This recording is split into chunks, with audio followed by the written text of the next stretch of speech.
I was listening to the radio and Jake Owen came on, Made for You. I love the song. This has been my favorite song on the radio for a couple months now at this point. And I was thinking, how did you guys on the show know that your significant other was, like this song says, made for you? Like what was...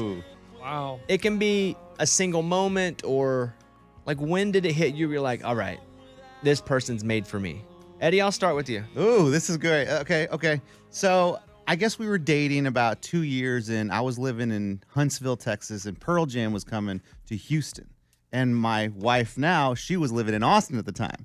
Well, she drove up to Houston to the Pearl Jam concert and we were kind of talking and I go, look, I know you're kind of like my girlfriend now, but I've always watched Pearl Jam in the front row with my friend, like, and all the Pearl Jam fans.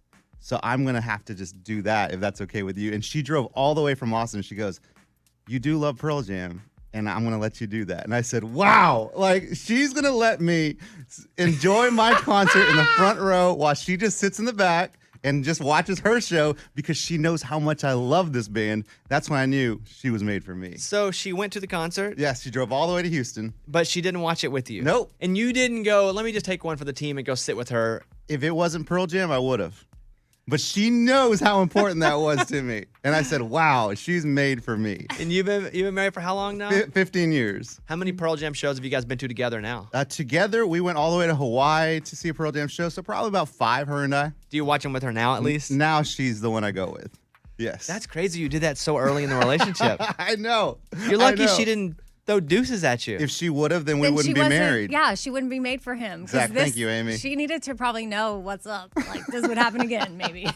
Bones, I've never thought about that before. Thanks for bringing that up. All right, made for you. Amy? I would say probably the minute he wanted to start dating me. Like, I knew my husband since I was 8 years old, and he was older than me and friends with my sister and her friends. So I always thought they were so cool. And to me, I just had him on this pedestal of sorts. So, I mean, we got engaged pretty quickly after we started dating. Like, what was it? A couple months? I remember Amy coming to me going, hey, so this guy that I knew as a kid, you know, he's in the military. I met him at a wedding. I kind of re-met at a wedding. And I was like, get away from that. Like, he's military. He's probably got 100 girls, 100 places. I was like, that'll never work. Yeah. Remember that advice? I kind of thought, well, when we started talking about him on air, like when I started dating him, we didn't say his name or anything. We just called him Air Force Guy. And I remember thinking like, oh my gosh, Air Force Guy could be my husband. Like, this could be it. And then sure enough, he proposed. And then a few months after that, we were married. Like, from the wedding that you brought up, took from that wedding to our wedding was 6 months. From when you re-met the first time to getting married was 6 months? Wow. That's quick. I think a lot of people thought Amy was pregnant. Yeah, but I wasn't. That wasn't possible. Huh. So crazy. Yeah, that's crazy. Hey, Mike D, a lot of people are asking about your wedding, and because you're getting married in June, right? Yeah. How's that going? Going good. We have everything finalized. We're ready to go. We just got our wedding bands picked You did? out. Yeah. You going to wear yours around your neck like I do? I'm not, no. Why not? I don't know. I don't really like any kind of jewelry. Well, I'm not a jewelry. I wear watches now. I'm not a jewelry guy, but I feel like I keep it close to my heart. I also feel like everybody makes fun of me for wearing it. How did you know that your fiance, Kelsey, was made for you? Whenever I met her parents for the first time and her younger brothers and saw the way she interacted with them, I was like, I could see myself building a family with her. And that was when I knew. So that was seeing her with a family made you see her in your family. It saw like the whole future, yeah. Yeah, you had that vision. Yeah. I love that. I think that's sweet. Amy, don't cry. Come here. Lunchbox, what about you? I would say my wife, whenever I'd go out with just the boys, and she knows that a lot of chicks would come up and, try to make moves on me, and she'd always tell me, hey, just no tongue. Like, if they kiss you, no big deal. Just no tongue. That was our rule.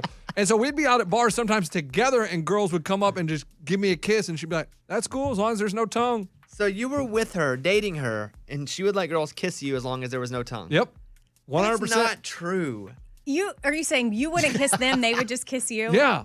But I'm also saying There's no way she allowed her boyfriend to kiss other girls. 100%. We need her audio of her saying that this is what she allowed. Without it sounding like she has a gun to her head. Right. That's fine. I'll get the audio. You guys, you don't believe me. My wife is so cool and laid back that things don't bother her. I'm telling you, girls would come up to me at the bars and they would plant one on me, and she'd just stand over there and drink her drink, and then she'd come up and be like, oh, that's funny.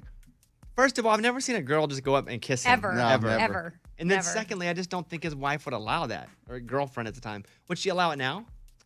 I don't know. I'd have to ask her about now, but yeah, that was her running thing. Was if I was going out with the boys, she'd be like, "Remember, no tongue." That's how he knew she was for him. Okay, so far Mike D is the most romantic here, Bobby. What about you? I don't know that mine's extremely romantic, but about the third time that Caitlin made me belly laugh because she's the funniest person. I think she's surpassed Eddie in the funniest person in my life. Yeah. I mean, she's really funny. She's funnier than I am.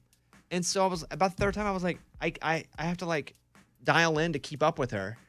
And I thought, okay, this definitely could be something really big. But that was the first time where it clicked, where I was like, holy crap, this is different than anything else. Because I already really liked her. But about the third time, because that's how you get to my heart, making me laugh. And about the third time, I was like laughed out loud at something she said. I was like, "Oh boy, I think this might be it." She was made for me. Yeah, I think that was it. Okay. Raymundo, last one. Yeah, I moved in with her and her roommate downtown. It was two girls, and it always just felt so girly in the living room. And one day I came home, and she bought me a putting green, and she put it right in the living room, right in front of everything. And I thought, oh, this is fun. This will be last maybe for like a week. That putting green stayed there for about 12 months. I was like, I love this chick. She's made for me. So when you look back at all of these, right, this is a nice little study here about what's important to all of us. Like, Ray still wants to be a bro. Even though he's married, Ray wants to be a bro. Eddie still loves music. Like, the most important thing to him is music. Love it was music. then, it is now. Like, that's what you would know Eddie for. Lunchbox still likes to act like he's making out with chicks. I just don't know that I believe that one. I don't understand there's nothing not to believe. Because we've never seen girls do that. Ever. It's Even- not so much hold that on, we hold on, don't hold on. believe your wife wouldn't be okay with it, but like how many times have we all been out with you and we never saw that happen? I mean, you've probably been on me like 3 times, Amy. That's I mean, not true. I was a drunken fool at the bars. Let's just be real. Okay. And Anyway, you can still see what was important to us then and what's still important Yeah. to us Point. now. They just had to match what is important to us. It's about